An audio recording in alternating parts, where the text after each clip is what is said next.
Gita teaching centre में आप सभी का स्वागत है। आज मैं सीटेट का मैथ का पेपर पढ़ाने जा रही हूँ, जो कि पेपर 1 और पेपर 2 दोनों के लिए पढ़ने का है। आज हम मैथ का पहला चैप्टर संख्या पत्ती स्टार्ट करने जा रही हूँ। संख्या पत्ती में हमें सबसे पहले संख्याओं के बारे में जानना जरूरी होगा, संख्याओं के प्रकार के बारे में जानना जरूरी होगा। आज मैं संख्या के प्रकार के बारे में बताने जा रही हूँ। संख्या के बहुत सारे प्रकार होते हैं, लेकिन कुछ ऐसे भी हैं जो हमारे लिए बहुत ही महत्वपूर्ण हैं। उनके बिना जाने हुए हम संख्या पत्ती पढ़ने में अधूरा महसूस करेंगे। इसलिए सबसे पहले उसके प्रकार के बारे में जानकारी होना जरूरी है। तो इसीलिए चलिए अब अपने प्रकार के बारे में बात करते हैं। सबसे पहले हम ये जानेंगे कि पूर्णांक किसे कहते हैं। पूर्णांक किसे कहते हैं? पूर्णांक क्या होती है? तो पूर्णांक जो होती है, इसे हम सरल सी भाषा में कह सकते हैं प्रकृत संख्या उनकी ऋणात्मक संख्याएं तथा शून्य को सम्मिलित करने से जो संख्या प्राप्त होती है उसे पूर्णांक संख्या कहते हैं। यानी हमें इससे ये पता चला प्रकृत संख्या और उनकी ऋणात्मक संख्याएं तथा शून्य संख्या, यानी कह सकते हैं ऋणात्मक संख्याएं शून्य और धनात्मक संख्याओं को पूर्णांक संख्या कहते हैं। इसमें देख रहे हैं ऋणात्मक संख्या शून्य और धनात्मक संख्या होती है। इसे पूर्णांक जो है, इसे हम आई के द्वारा सूचित करते हैं। हमें ये क्वेश्चन ये भी तैयार होती है कि हम पूर्णांक संख्या को किससे सूचित करते हैं, तो इसे हम आई से सूचित करते हैं। पूर्णांक संख्या जो हुई, इसमें हमें बहुत सारे कंडीशन मिलते हैं, जो कि इसमें आगे भी हम 2 देख रहे हैं और पीछे भी 2 देख रहे हैं। इसका मतलब है कि इसमें दोनों तरफ संख्या की वृद्धि होती जाएगी, इसमें संख्या का अंत अभी नहीं है। इसके बाद हम जानते हैं ये तो ऋणात्मक संख्या हुई, ये तो धनात्मक संख्या और ये 0 है, तो ये कौन सी संख्या हुई, ये कौन सी संख्या हुई, इसके बारे में हमें जानना है। तो सबसे पहले चलते हम जानते हैं प्राकृत संख्या के बारे में कि प्राकृत संख्या किसे कहते हैं। प्राकृत संख्याएं, प्राकृत संख्या के बारे में जानते हैं कि प्राकृत संख्या हम किसे कहते हैं। यानी प्राकृत संख्या को हम कह सकते हैं नेचुरल नंबर्स। नेचुरल नंबर्स वो होती है, हम कह सकते हैं हिंदी में इसे प्राकृत संख्या, गणना की संख्या को प्राकृत संख्या कहते हैं। या फिर हम दूसरी भाषा में से बोल सकते हैं गिनती की संख्या को, गणना को ही हम गिनती कहते हैं, यानी गिनती की संख्या को प्राकृत संख्या कहते हैं।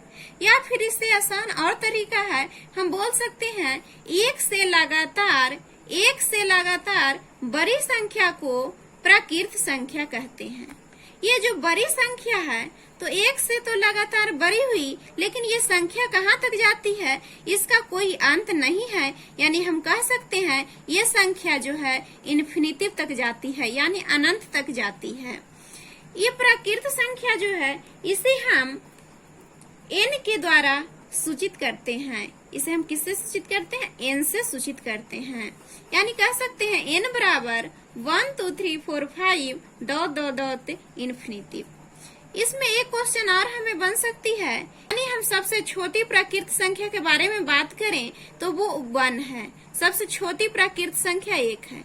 लेकिन दूसरी क्वेश्चन हमें ये भी बन सकती है कि सबसे बड़ी प्राकृत संख्या कौन है, तो सबसे बड़ी प्राकृत संख्या हम कह सकते हैं इन्फिनिटिव है, क्योंकि संख्या का अभी तक अंत नहीं हुआ है। ये जहाँ चाहे वहां तक जा सकती है, इसका कोई अंत ही नहीं है। यानी कह सकते हैं वो इन्फिनिटिव है या अनंत है। इससे 2 क्वेश्चन हम उठा लेते हैं। चलिए, हमारा प्राकृत संख्या कंप्लीट हुआ। अब हम पूर्ण संख्या की ओर बढ़ते हैं। पूर्ण संख्याएं किसे कहते हैं? पूर्ण संख्याएं की जब हम बात करते हैं तो इसे हम इंग्लिश में होल नंबर कहते हैं। होल नंबर्स किसे कहते हैं, इसके बारे में हम जानते हैं। हम अभी प्राकृत संख्या पर हैं कि 1 से लगातार बड़ी संख्या को प्राकृत संख्या कहते हैं।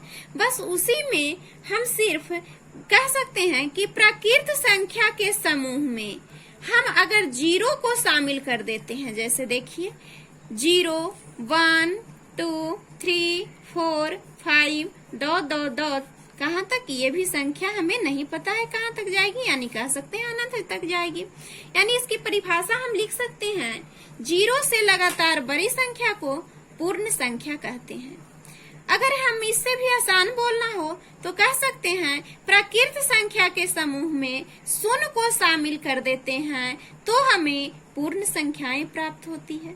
जिस तरह से भी आपको आसानी लगे आप अपनी भाषा में नोट्स को तैयार करते हुए चलिएगा, जो कि हम आज बेसिक से स्टार्ट कर रहे हैं और आपको पूरा चैप्टर का वीडियो मैं इसी चैनल में पर आपको प्रोवाइड कराऊंगी, जो कि आपके सिटिंग के लिए बहुत ही महत्वपूर्ण होगी और आपका एक भी वहां से क्वेश्चन नहीं छूट पाएगी। इसलिए आप ध्यान से मेरा वीडियो शुरू से देखना स्टार्ट करें और वो क्रम में देखते जाएं और साथ साथ नोट्स का भी तैयारी करते चलें। पूर्ण संख्या को हम जब होल नंबर कहते हैं तो इसे हम सूचित क्या चीज से करते हैं, तो इसे सूचित हम W से करते हैं। यानी कह सकते हैं W बराबर 0 1 2 3 4 5 3 3। इसमें भी हम अभी 2 क्वेश्चन तैयार होती है। 2 क्वेश्चन कौन सी है? सबसे पहला क्वेश्चन तो हमें ये पूछेगा कि पूर्ण सबसे छोटी पूर्ण संख्या कौन है। यानी हम कह सकते हैं सबसे छोटी पूर्ण संख्या 0 है और सबसे बड़ी पूर्ण संख्या कौन है, तो सबसे बड़ी पूर्ण संख्या इन्फिनिटिव है। अब हम प्रकृत संख्या पूर्ण संख्या के बारे में जान चुके। अब ये दोनों के साथ एक कॉम्बिनेशन क्वेश्चन ये तैयार करती है कि क्या सभी प्रकृत संख्याएं पूर्ण संख्या हो सकती है? प्रकृत संख्या जो है वो क्या पूर्ण संख्या हो सकती है? दूसरा क्वेश्चन ये कहता है कि पूर्ण संख्याएं प्रकृत संख्या हो सकती है? पूर्ण संख्याएं प्रकृत संख्या हो सकती है। चलिए इसके बारे में हम जानते हैं। अब पूर्ण संख्या और प्रकृत संख्या के बारे में हम जान गए। पूर्ण संख्या तो होती है W बराबर 0 1 2 3 4 5, लेकिन प्रकृत संख्या N बराबर 1 2 3 4 5। अब हम इससे समझते हैं कि इसमें हमें 0 तो कहीं दिखाई नहीं दे रही है, यानी हम इसे पूर्ण संख्या तो नहीं कह सकते हैं। इसे हम पूर्ण संख्या नहीं कह सकते हैं। किसे हम नहीं कह सकते हैं? प्रकृत संख्या को। क्यों नहीं कह सकते हैं? क्योंकि इसमें 0 नहीं है। यानी हम इसे, एक क्वेश्चन तो मेरा आंसर तैयार हुआ कि हम प्रकृत संख्या को पूर्ण संख्या नहीं कह सकते हैं।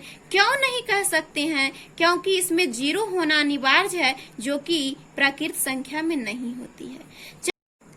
इसलिए प्रकृत संख्या पूर्ण संख्या नहीं हो सकती है। चलिए अब पूर्ण संख्या की बात करते हैं। पूर्ण संख्या जो है ये प्रकृत संख्या हो सकती है या नहीं, तो इसमें देख रहे हैं कि इसमें शून्य भी शामिल है, 1 2 3 4 5 6 भी शामिल है। यानी हम जब 0 को काट देंगे तो हम कह सकते हैं यहाँ से हम 1 2 3 4 5 को उठाकर हम ला सकते हैं। यानी पूर्ण संख्या से हमें प्रकृत संख्या बना सकते हैं। इसीलिए हम पूर्ण संख्या को प्रकृत संख्या कहते हैं और प्रकृत संख्या को पूर्ण संख्या नहीं कह सकते हैं।